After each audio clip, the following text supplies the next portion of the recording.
વંદે માતરમ ખેડૂત મિત્રો, હું છું ફાર્મર બોય જીગર પાઠક. આજે આપણે વાત કરવાના છે જીરાના વાવેતર કરતી વખતે શું ધ્યાનમાં રાખવું અને કઈ કઈ વસ્તુને આપણે અવોઇડ કરવી.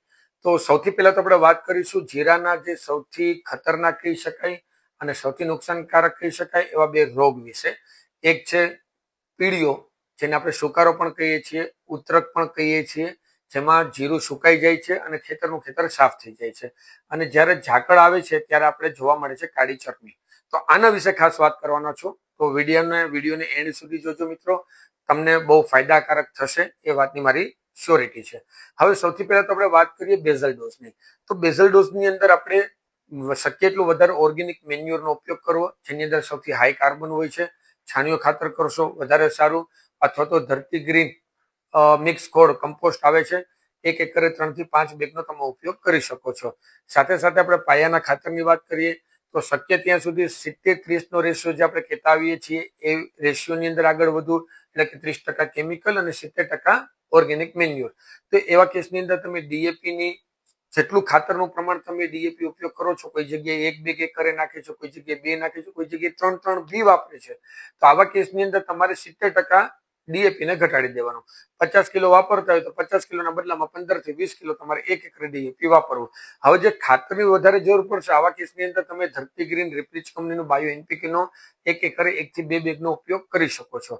હવે ખાસ વાત કરીએ ઉતરક એટલે કે પીળીઓ સુકારો, જમીનજન્ય રોગ છે મિત્રો. તો આના માટે જમીનની અંદર જ્યારે તમે જીરું વાવો છો અને જે પેલા 1 થી 2 થી વધીને 3 પાણીમાં જ્યારે જીરું પાકે છે, તો આવા કેસની અંદર જ્યારે 10 દિવસ પછી તમે જ્યારે પણ પાણી લ્યો છો જીરું ઉગાડવા માટે, તો આ જીરું ઉગાડવા માટે લેવાતા 10 દિવસ પછીના પાણીમાં PSF ફોસ્ફેટ સોલ્યુબલાઇઝિંગ ફંગસનો ખાસ ઉપયોગ કરવો. રિપ્રીચ કંપની ટ્રાઇસુડો નામનું 100 ગ્રામનું પાઉચ આપે જ છે, માર્કેટમાં પણ મળે છે PSF બાયોલોજીકલ ફોર્મમાં.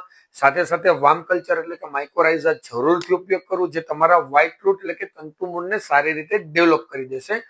રિપ્રીચ કંપની આ બે પ્રોડક્ટ સાથે સાથે કીટ લોન્ચ કરી છે, બાયોલોજીકલ કીટ અમે એને કહીએ છીએ, જેની અંદર કન્સોટિયા એનપીકે નું પાઉચ આવી જશે, જેમાં 1 ટ્રિલિયન પ્લસ CFU કાઉન્ટ છે, ઝિંક આવી જશે, અને સાથે સાથે વાર્મ કલ્ચર માઇકોરાઇઝા અને સાથે ટ્રાઇસુડો, જેની અંદર વર્ટિલિસિયમ લીગાલી જેવા ઘણા બધા બાયોલોજીકલ ફોસ્ફેટ સોલ્યુબલાઇઝિંગ ફંગસના કન્ટેન્ટ મોજૂદ છે. તો 10 દિવસ જીરાના વાવેતરથી 20 દિવસની વચ્ચે જ્યારે ઉગાડવા માટે થઈને આપણે પાણી લેતા હોઈએ છીએ એ દરમિયાન આ વસ્તુનો ઉપયોગ કરવો ખૂબ જરૂરી છે. હવે વાત કરીએ, ઘણી જગ્યાએ 3 પિયત આવે છે, ઘણી જગ્યાએ 6 પિયત આવે છે, ઘણી જગ્યાએ 10 પિયત આવે છે. તો જનરલી 3 થી 4 પિયતની અંદર જીરું બધી જગ્યાએ પાકતું જોવા મળે છે. અમુક એવા એરિયા છે, રાપર કચ્છના બેલ્ટની અંદર વાત કરીએ, ડ્રાય ઝોન છે, તો ત્યાં વધારે પણ પાણી આવે છે. તો આવા કેસની અંદર આપણે સૌથી પહેલા તો રાઇઝિંગ રૂટ અને અર્થોટેક આ બે વસ્તુ પિયતમાં આપવી. પછી બીજા રાઉન્ડની અંદર આપણે આપી શકીએ છીએ રીચ સ્વેલિંગ અને ગ્રીન ફ્લોરા, અને ત્રીજા રાઉન્ડમાં આપણે આપી શકીએ છીએ રીચ કાર્બન અને ન્યુટ્રેક્સ. તો આપણી આ પ્રોડક્ટનું કોમ્બિનેશન સાથે પિયત કરવું ખૂબ જરૂરી છે અને શેડ્યુલ બી તમને આનું મળી જશે. હવે મહત્વની વાત કરીએ, શરૂઆતના સ્ટેજ ઉપર નરવાઈ ગ્રોથ અને ગ્રીનરી માટે બ્લેક પેન્થર અને ગ્રીન ફ્લોરા દર 10 થી 15 દિવસે સ્પ્રે કરવો ખૂબ જરૂરી છે. પણ જ્યારે પણ તમને પીળીઓ ઉતરકનો પ્રોબ્લેમ જોવા મળે ત્યારે જીરા સ્પેશિયલના મિનિમમ 2 રાઉન્ડ લેવા ખૂબ જરૂરી છે. જીરા સ્પેશિયલ પીળિયા સુકારા માટે ખૂબ કામ કરે છે. સાથે સાથે 100% ફર્મેન્ટેડ પ્રોડક્ટ છે, કોઈ જાતની એની અંદર ટોક્સિન કે કેમિકલ નથી, તો સાઈડ ઇફેક્ટ પણ એની 0 છે. જે સુકાઈ ગયેલું પાન છે એમાં પણ ગ્રીનરી ટોન આવવાના ચાન્સીસ વધી જશે. અને જ્યારે ખાસ કરીને કાળી ચરમી એટલે કે ઝાકળ જોવા મળે ને કાળી ચરમીની તૈયારી જોવા મળે, એ સમય દરમિયાન રિપ્રીચ કંપનીનું ફર્મેન્ટેડ મટીરિયલ 100% ટોક્સિન અને કેમિકલ ફ્રી ફંગીક્યોર અને ફંગીક્યોર પ્લસ 15 લીટર પાણીમાં બંને 30-30 મિલી ઉપયોગ કરવો ખૂબ જરૂરી છે, જેનાથી તમારી કાળી ચરમીના સમસ્યાનું 100% સમાધાન જોવા મળશે.